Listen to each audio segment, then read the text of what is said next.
अरे बाप रे, आज मुझे जंगल से निकलने में देरी हो गई और जंगल में से ऐसी अजीब अजीब सी आवाजें आ रही हैं। ना जाने यह आवाजें किसकी होंगी। मुझे तो यह आवाजें किसी जंगली जानवर की लगती है। तभी रमेश देखता है कि एक सुअर एक बड़े से पेड़ के नीचे फंसा हुआ है।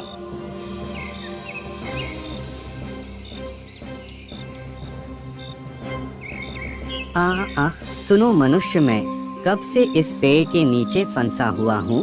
मेरी तो कमर ही टूट गई। क्या तुम मुझे इस पेड़ के नीचे से निकाल दोगे? मैं तुम्हारा जिंदगी भर आभारी रहूंगी। अरे बाप रे बाप, परंतु तुम इस पेड़ के नीचे कैसे फंस गए? यह पेड़ तो काफी वजनी लग रहा है। देखो, मैं यहाँ से गुजर रहा था। मुझे पता नहीं था कि यह पेड़ इतना कमजोर होगा। मैं यहाँ से गुजरा और यह पेड़ मेरे ऊपर गिर गया।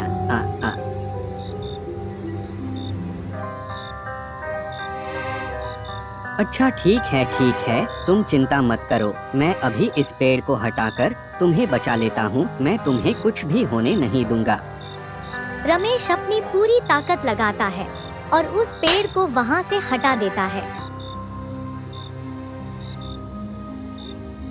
तुम्हारा बहुत धन्यवाद दोस्त, तुम एक बहुत अच्छे व्यक्ति हो। तुमने मेरी बहुत सहायता की, नहीं तो लोग मेरी शक्ल सूरत देखकर ही मेरी मदद नहीं करते।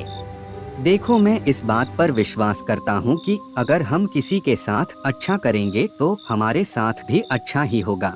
इसीलिए मैंने आज तुम्हारी मदद की। तुम्हारी सोच बहुत अच्छी है मेरे दोस्त, परंतु तुम मुझे कोई मामूली सुअर मत समझना। मैं एक जादुई सुअर हूँ। मैं ऐसे ही सबकी परीक्षा लेता हूँ और जो भी परीक्षा में सफल हो जाता है मैं उसे एक जादुई इनाम देता हूँ। ओह अच्छा, इसका मतलब अब तुम मुझे भी इनाम दोगे, क्योंकि मैंने भी तुम्हारी मदद की है।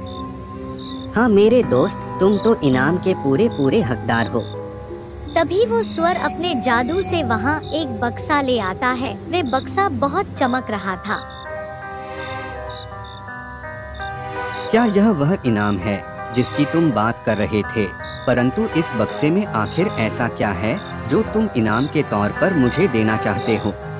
मेरे दोस्त जरा सब्र करो। इस बक्से में तुम्हारे लिए एक बहुत खास चीज है जो तुम्हारी सारी मनोकामनाएं पूरी कर देगा। बस उससे मांग कर देखना, परंतु तुम इसे यहाँ नहीं खोल सकते। इसके लिए तुम्हें इसको अपने घर ले जाना होगा। ठीक है, तुम जैसा कहते हो मैं वैसा ही करूँगा। इस बक्से को मैं घर ले जाकर ही खोलूँगा। रमेश वह बक्सा उठाता है और अपने घर की तरफ चल देता है।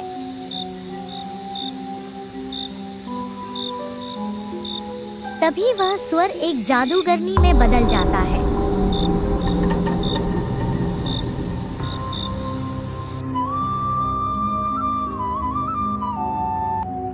रमेश और दीनानाथ दो अच्छे दोस्त थे। वह जंगल में लकड़ियां काटने का काम किया करते। दीनानाथ अपनी ईमानदारी की वजह से पूरे गांव में बहुत मशहूर था। गांव के सभी लोग उसकी ईमानदारी के कारण उसकी बहुत इज्जत किया करते थे और एक ईमानदार आदमी थे। वही रमेश अपनी जिंदगी बहुत गरीबी में गुजार रहा था। वह अपने परिवार की जरूरतों को भी पूरा नहीं कर पाता था। मम्मी, मुझे लड्डू खाना है। आप तो जानती हो मुझे लड्डू कितना पसंद है। मुझे लड्डू ला दो ना। देखा, यह बस हर समय लड्डू लड्डू ही करती रहती है। यह बहुत जिद्दी हो गई है, जबकि यह जानती है कि हमारे पास इतने पैसे नहीं कि इसे लड्डू खिला सके।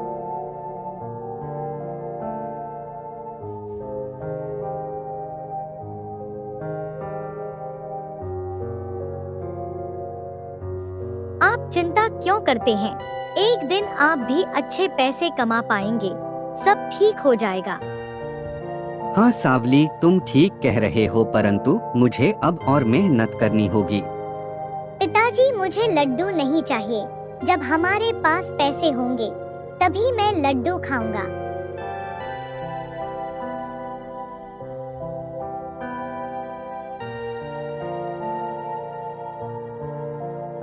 आज का सारा काम तो हो गया, परंतु मैं बहुत थक गया हूँ। आज घर जाकर अपनी पत्नी से कुछ अच्छा बनवा कर खाऊंगा, तभी मुझे सुकून मिलेगा। बस वह घर जाते ही कहीं शुरू ना हो जाए, क्योंकि एक बार वह शुरू हो जाती है वो उसे चुप करवाना किसी के बस की बात नहीं है। दीनानाथ घर लौट रहा था, तभी उसे रास्ते में एक बाबा मिलते हैं। हाँ, तुम दीनानाथ हो ना? सुना है तुम इस पूरे गांव के सबसे ईमानदार व्यक्ति हो। इतनी ईमानदारी का क्या करोगे? इस दुनिया में ईमानदारी काम नहीं आती। बाबा, आप साधु होकर ऐसी बात कर रहे हैं, मुझे तो आपके ज्ञान पर शक हो रहा है। ईमानदारी ऐसी चीज है जो कभी साथ नहीं छोड़ती, वो हमेशा काम आएगा। हाँ, अगर तुम जीवन भर ईमानदारी करोगे तो कुछ ज्यादा पैसे नहीं कमा पाओगे। थोड़ी बेईमानी करो तो तुम्हारा काम आसान हो जाएगा। यह दुनिया सभी बुरे लोगों से भरी पड़ी है, तुम अच्छे बनकर क्या करोगे? बाबा जी, मैं ईमानदारी का रास्ता कभी नहीं छोड़ूंगा।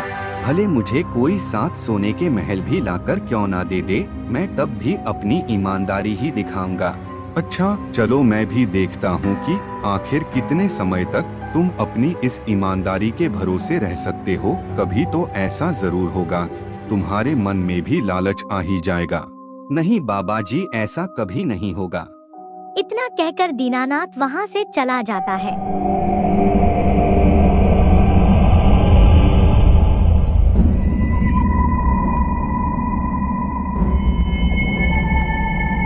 सुशीला, मैं बहुत थक गया हूँ और आज मुझे बहुत जोरों की भूख लग रही है। तू मुझे कुछ अच्छा सा भोजन बना के खिला दो ताकि फिर मुझे अच्छी नींद आ जाए।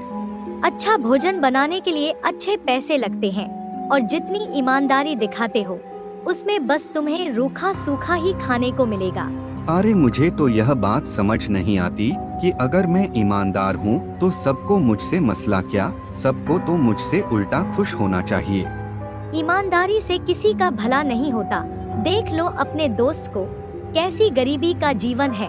तुम्हें अगर अपना जीवन बर्बाद नहीं करना तो ईमानदारी छोड़ दो। ठीक है, अब घर में जो भी भोजन बना है वो मुझे लाकर दे दो, मैं वही खाकर सो जाऊंगा। हाँ।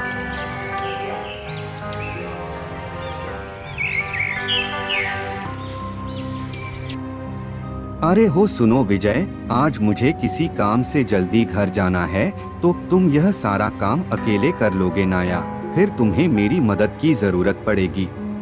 दीनानाथ भैया, अगर आपको जरूरी काम है तो आप चले जाइए, मैं सारा काम देख लूंगा।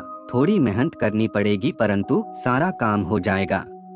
ठीक है मेरे भाई, बस आज के दिन यह सारा काम तुम अकेले देख लो। कल से मैं तुम्हारे साथ खुद काम करूंगा, बल्कि तुम्हारे बदले का काम भी मैं खुद ही कर दूंगा। ठीक है दीनानाथ भैया, आप आराम से घर जाइए, मैं आपका सारा काम देख लूंगा। ऐसा कहकर दीनानाथ वहाँ से चला जाता है।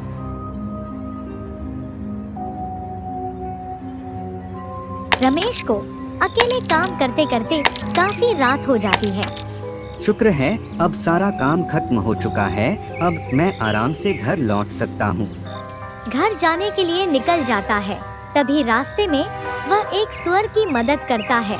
सुअर खुश होकर उसे एक जादुई संदूक देता है। जादुई संदूक में से एक गुल्लक निकलता है। अरे वाह, मतलब उस सुअर ने मुझसे सही कहा था, यह तो वाकई में एक जादुई गुल्लक है। हाँ, परंतु आप इसका क्या करेंगे? यह आपके कैसे काम आएगा? अरे उसने कहा था मैं इस जादुई गुल्लक से कुछ भी मांग सकता हूँ, मेरी हर मनोकामना पूरी करेगा। मम्मी, मुझे लड्डू खाना है। आप तो जानती हो मुझे लड्डू कितना पसंद है, मुझे लड्डू ला दो ना। हे जादुई गुल्लक, हमें कुछ लड्डू चाहिए, क्या तुम हमें दे सकते हो? तभी जादू गुल्लक के जादू से वहाँ पर कुछ लड्डू आ जाते हैं। पिताजी, लड्डू, ये तो लड्डू है, क्या मैं खा सकता हूँ? हाँ बेटा, तुम जितने चाहो उतने लड्डू खा सकती हो। अब हमारे पास यह जादुई गुल्लक है, अब हमें जो भी भोजन खाना होगा हम इससे मंगा लेंगे। अब हमारे जीवन में मुश्किलें नहीं रहेंगी। सही कहा आपने, कम से कम अब हमें रोज अच्छा भोजन खाने को मिलेगा। रमेश का परिवार अब बहुत खुश था, मजे से लड्डू खाने लगती है। और उसके माता पिता उसे देखकर बहुत खुश होते हैं। अरे रमेश, तुम यहाँ कैसे, और तुम्हारे हाथ में यह गुल्लक कैसा है? दीनानाथ भैया, यह कोई मामूली गुल्लक नहीं है। यह एक जादुई गुल्लक है। इससे जो भी मांगो वह हमें दे देता है। मुझे और मेरे परिवार को दूसरे गांव जाना है, तो मैं यह आपके पास रखवाने आया हूँ। क्या यह इतना कीमती है? मांगो वह यह दे देता है, तो फिर तुम इसे मेरे पास क्यों रखवाना चाहते हो? भैया, मैंने बोला ना, हमारे परिवार को दूसरे गांव में कुछ काम है, तो हम वहां जा रहे हैं। कुछ दिन में हम लौट आएंगे। तब तक मेरी यह अमानत आप अपने पास रख लीजिए। इस पूरे गांव में सबसे ईमानदार तो आप ही हैं। जभी मैं आपको यह जादुई गुल्लक दे रहा हूँ। ठीक है, मैं यह जादुई गुल्लक अपने पास रख लेता हूँ। तुम आराम से होकर जाओ। हाँ। रमेश वह जादुई गुल्लक दीनानाथ को दे देता है और उसका पूरा परिवार दूसरे गांव जाने के लिए निकल जाता है। अरे वाह, हमारे तो मजे आ गए। अब इस जादुई गुल्लक से इतने पैसे मांगना जितने हमने कभी नहीं देखे। यह तुम क्या कह रही हो? मैं इस जादुई गुल्लक का हरगिज नहीं करूँगा। यह मेरे दोस्त उसकी अमानत है। वो मुझ पर भरोसा कर मेरे पास ये रखवा कर गया है।